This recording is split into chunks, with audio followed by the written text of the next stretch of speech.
Okay, so part two.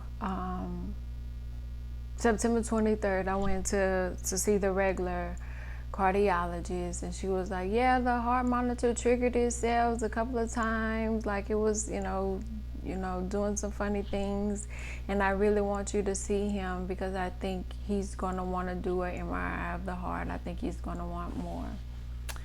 And so I remember I had took my braids down, and I remember sitting in the doctor's office taking a picture, and I was like, "This is me before my diagnosis." So I named it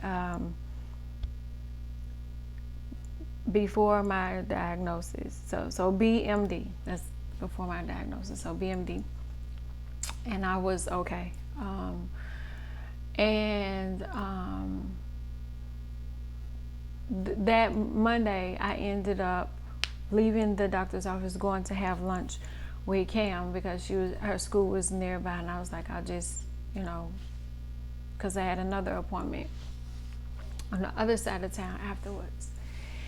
And so the next day was my appointment with the cardiologist specialist, and he was like, have you been feeling lightheaded and dizziness and a little faint, a little fatigue? And I was like, yeah.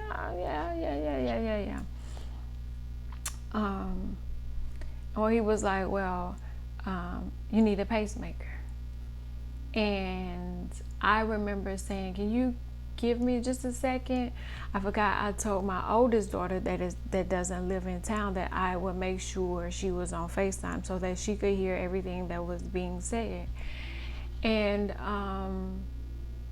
so he was like, sure, of course. And so, I called Makaya on FaceTime, but the phone was in my lap so she could see me. I told her to mute her side. And he told me, he was like, you have to have a pacemaker, he said, because the lightheadedness and the dizziness could cause you to faint. And he said, and sometimes if you faint, I may be able to save your life, I may be able to bring you back, but then I may not. He said, but with the defibrillator, it'll keep on beating your heart for you, and you'll have a better chance of surviving. And by this time, I'm in tears, like I'm crying all over the place. And mind you, if you read part two, or if you watch part two, I had already read his story, and I knew why he became a cardiologist. They say he was a top, he's the best, I had heard good things, about him. And he said, and he asked me, he handed me tissue. He asked me if I had any questions. And my question was, what if I don't get it? Like, what if I don't want a foreign object inserted in my heart? Like, what if I want? He was like, well, the kind that I want to do is leadless. So there's no leads connected to your heart. It's, it is real minimally invasive, essential, but it's still, my heart. And I've always said my whole thing has been, I believe the endometriosis is in my chest cavities, in my diaphragm is up, because I do know that my endometriosis has moved outside of my reproductive system. And he was like, well, this will actually have nothing to do with that. But in between the PVCs, which was what was flagging the 30-day heart monitor that I had to wear, which the original diagnosis that sent me to the cardiologist was the hole that I was born with in my heart that never closed up. So in between seeing my PCP to the regular cardiologist, I had to go to a neurologist to see if she felt like the hole needed to be closed up. So I met with her, and she said that the MRI that I had, nothing has changed on the MRI. From the MRI that I had 10 years ago after I had given birth and had almost died, to the MRI that I had in February of 2024, there were no changes, which was a good thing. And so she said I would not worry about closing the hole in your heart. So that was what initially sent me to the cardiologist. that started the heart monitor that led me to find out that I now need a pacemaker. So I am more upset that my daughter is on the phone and she's listening to this, but that I have to make a decision, because every decision I've made in the last 23 years of my life has been for them. Everything that I've done has been for them. Every decision that I've made has been for them. I have not made a decision in my life that didn't include what would their life look like. So she's listening, and she's hearing what's going on. And the doctor, he held my hand. He said, I'm going to take care of you. I'm going to make sure you're okay. I got you. Very reassuring. And I told him then, I said, I read your story, so I trust you. And that's big for me. I don't trust very many doctors, but his soul, his spirit, his kindness, I could feel. And so he said, well, I still want to get you, scheduled for an MRI. And I was like, okay, cool. So I'm still crying, basket case, all kind of things.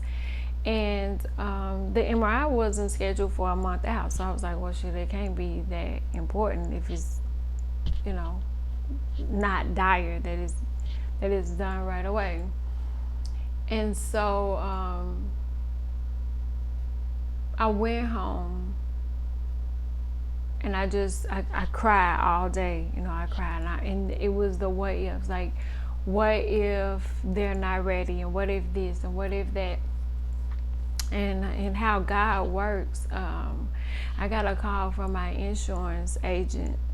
life insurance agent, that was like, hey, I can increase your life insurance tremendously for just a couple of more dollars a month. And I was like, bet, let's do it. And I immediately started the paperwork on that before the MRI had came out.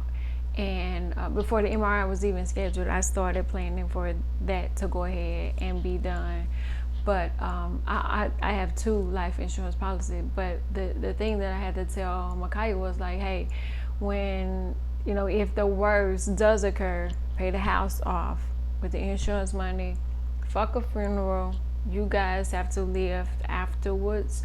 So pay the house off, pay the car off, put the money up. You don't have to live in the house.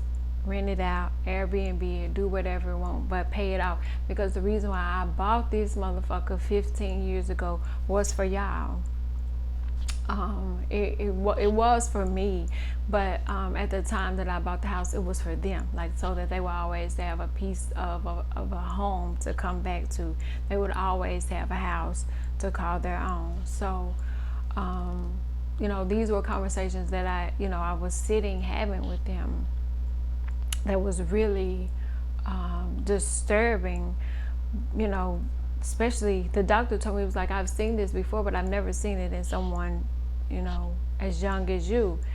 And he was like, it was troubling to him, but he was like, I really feel like this is something you need to do. Again, I wasn't 100% convinced. And today, 7 days out, I'm still not 100% convinced. And the surgery is scheduled for next Monday, 7 days away. And Micaiah came home for her birthday, and we went out to Olive Garden. That's our comfort place for some reason.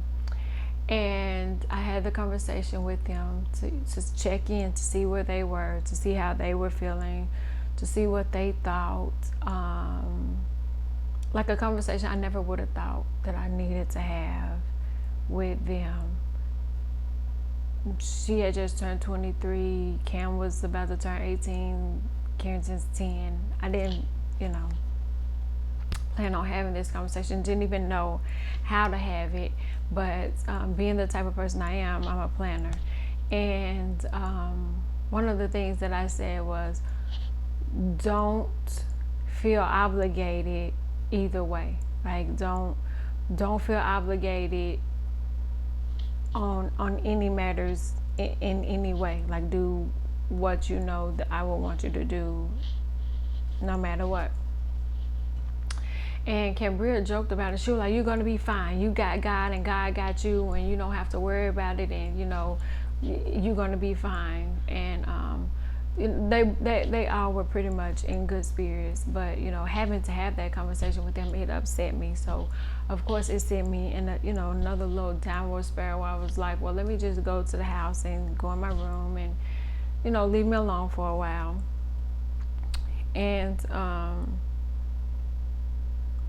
I don't remember when, but Micaiah came back and climbed, back in the bed with me. She sleeps the best. She's a sleeper anyway, but it seems like she sleeps the best when she's home with me. But I still going about my days as normal. That Monday I got the diagnosis. No, that Monday I saw the regular cardiologist. That Tuesday he gave me the diagnosis. I was like in shambles. I didn't leave out the house. Wednesday, Cambria had an event where she was being recognized and inducted into something. I had to pull myself together, make myself look like something, put on a smile, and go out and be mom. So there was no more patients number 682317. It was mom. So I had to dress it up, put the lashes on, fix the hair, the outfit, the smile. Like I had to. It was like lights, camera, action, and I had to do what I normally have to do. And knowing what I was going through, I had to put that away. And that was tough, but I got through it. Got home, and I as normal, I lay down, and the thoughts, of course, come like, what if that's the last time that you'll see that? What if you don't make it to see the next one inducted in something? So all of these thoughts are something that I carry in the back of my mind every day. I start isolating myself more. I stopped going on my walks. I stopped going to the lake. I stopped going out to eat. I stopped answering phone calls. I was already starting to put my phone on Do Not Disturb, but I was really dodging phone calls, like literally dodging them. And so finally I get to a point where it's time for the MRI, and I'm prepared. You know me. I'm up early, prepared for it. I can do this. I've had MRIs before, but it was with contrast, and the MRI with contrast always burns going in, burns my whole body, and I literally feel like I'm being pumped with poison. And so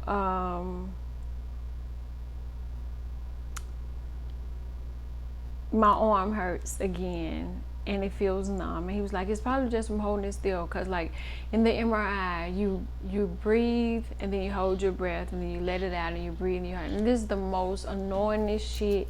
They give you earplugs because the noise of it is irritating. But I even hate that. I hate having to be in what feels like a casket, because I always ask, like, give me a wash rag to put over my eyes. I don't want to see nothing. I don't want to hear nothing. I want to be miles away from here. And so when I got out and I told him how I was feeling, he was like, you want the doctor to look at it? I said, no, I just want to go home. So I left and I went home or whatever. And I watched my chart and there was never anything put on there. And that was October the 23rd. Halloween's coming up, and the dad has to work, which means I have to do what I have to do, be mom.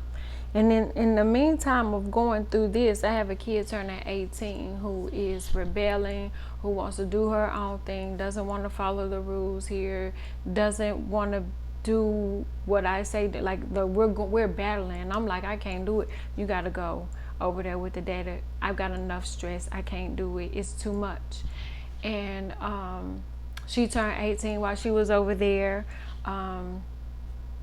And normally where I would feel guilty, I would feel some type of way. I didn't have the capacity in my body to feel anything but sorry and sorrow and grief for myself. And I'm in therapy twice a week, so I'm telling her, like, this is what's going on, but I don't know how I should feel. Should I feel sad? Should I feel like I don't even know where I'm at with my feelings. So my birthday came, and I wasn't going to celebrate it.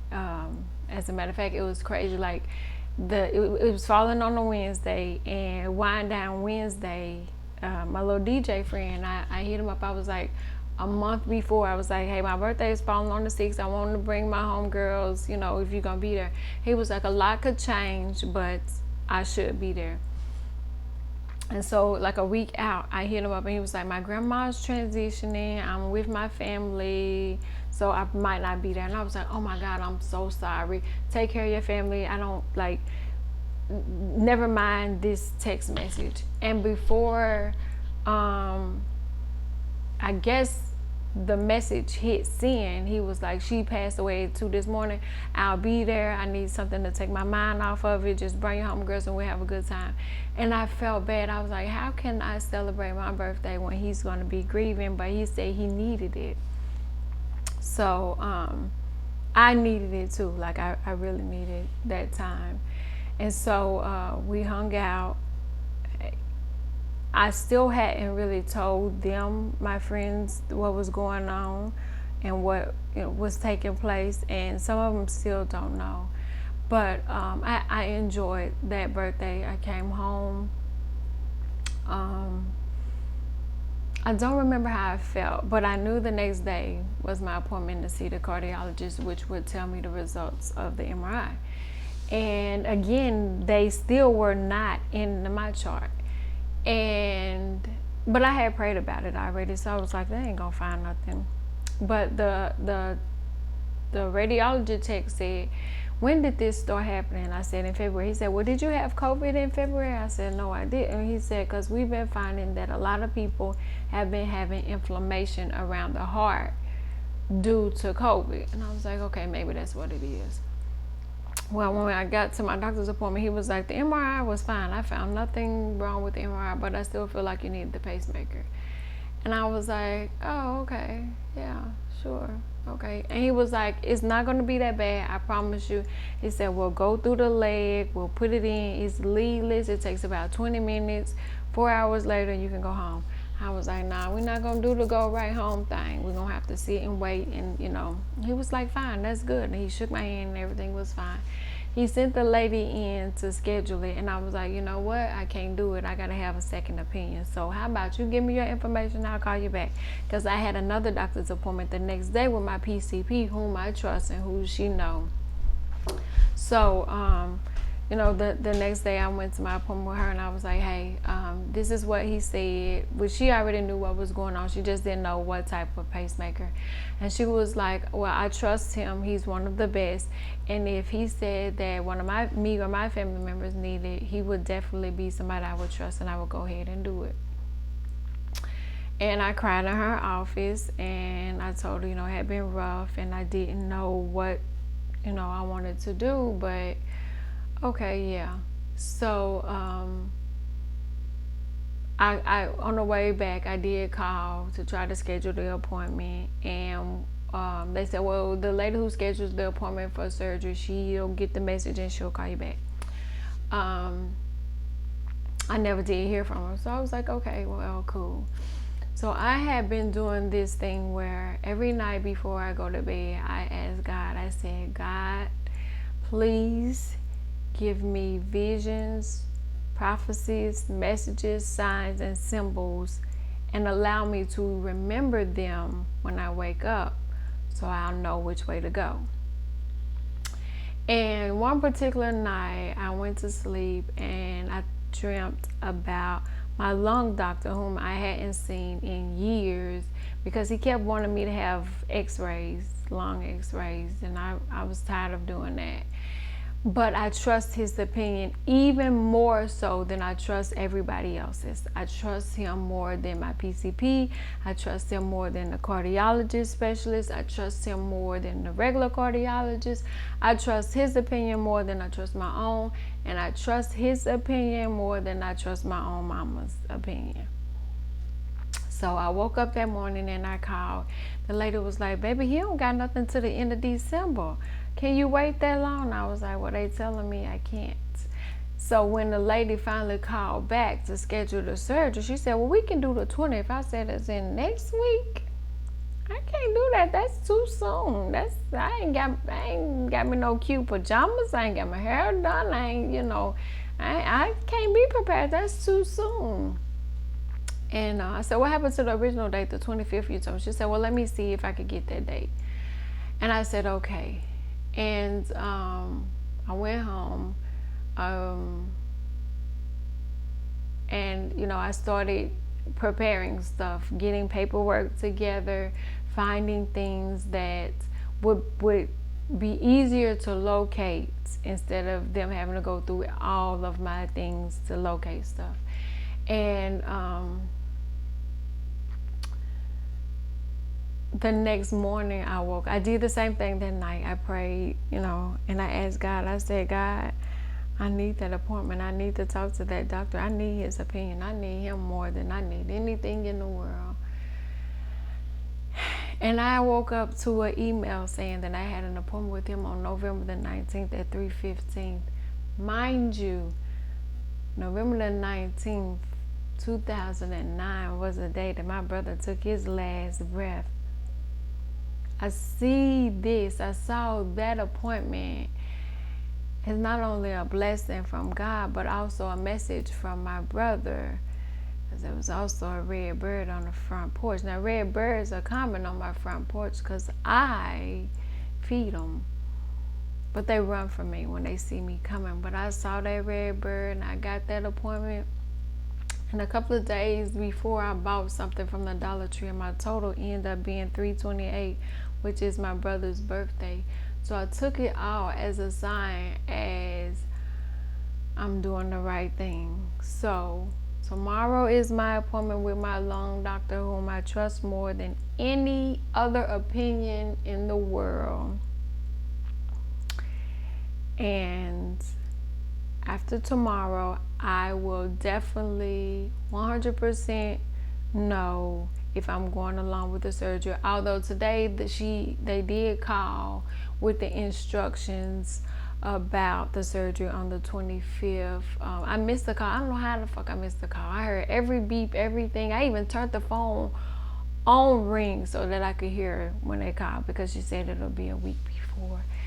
And so I have instructions for the surgery. I just don't have confirmation that I need, that I should proceed with the surgery. And once I have that conversation with my doctor and I get his professional, personal, and spiritual stamp of approval, then I will finally accept and be at peace with the fact that I will have to live the rest of my life with the pacemaker.